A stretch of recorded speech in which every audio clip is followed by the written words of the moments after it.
Well, from the ages of 3 to 15, I did childhood beauty pageants.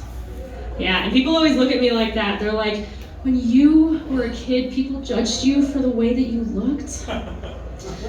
You guys were also judged for how you looked when you were kids. It's just that like mine was organized and I paid for it. So like, I definitely won in that situation.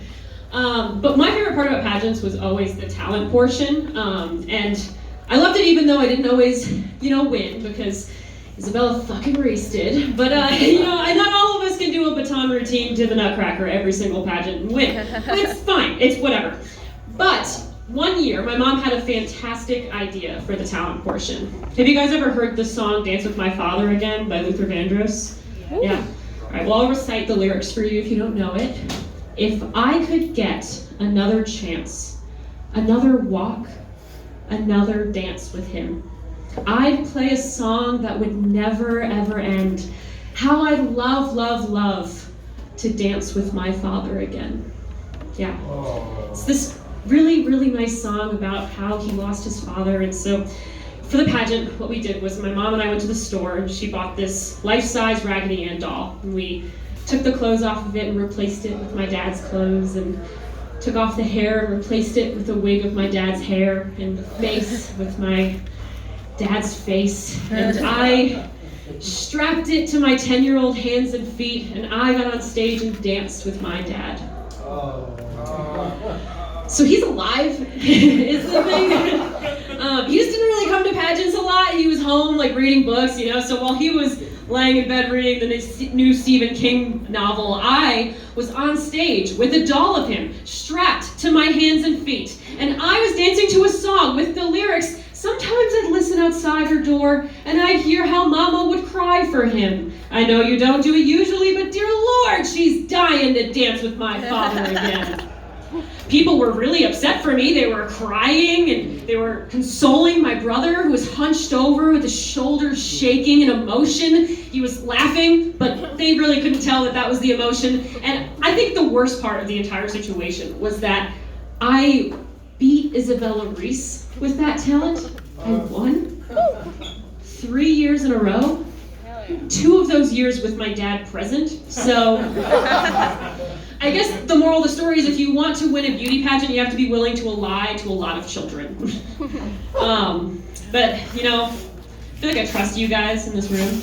Like, I wouldn't lie to you guys. Yeah. In fact, I'll prove that right now. I'll tell you guys a secret about myself. I'm psychic. Yeah, I knew you guys would react like that. I'll tell you the story about how I found out that I was psychic. I went to a casino on Long Island, which is where I'm from, with my parents. And first and backstory, my mom is she's half paralyzed, and so she walks with a cane, she has a limp, she has a brace.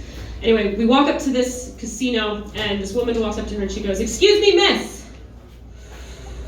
I'm psychic, and I can tell that you've been through a lot of pain." And my mom was like, "Oh my God, she noticed me." And so they start talking, and after a couple of minutes, she looks at me, and she looks at my mom, and then looks back at me, and back at my mom, and back at me, and then she goes, "I can see that that's your daughter."